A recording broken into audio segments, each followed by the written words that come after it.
గుర్తించదగినటువంటి ఒక batsmen, బీభత్సమైనటువంటి బ్యాటింగ్తో 360 degrees batting చేయగలిగినటువంటి సత్తా ఉన్నటువంటి ఒక బ్యాట్స్మెన్. కానీ భారతదేశంలో ఉండేటువంటి రాజకీయాలు క్రీడా ఫీల్డ్లో కూడా ఉన్నాయి, క్రికెట్లో మరీ ఎక్కువగా ఉన్నాయి, సెలక్షన్లలో మరీ ఎక్కువగా ఉన్నాయి.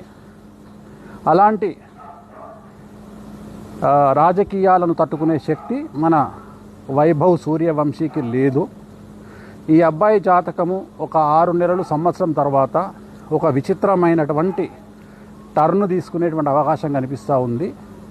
సో రాజకీయాలను గనక అధిగమించినట్లయితే, అలాగే తను తీసుకునేటువంటి నిర్ణయాలు సక్రమంగా తీసుకున్నట్లయితే, ఎందుకంటే తన జాతకంలో చంద్రుడు రాహువు అనేటువంటిది 8వ ఇంట్లో ఉన్నాడు.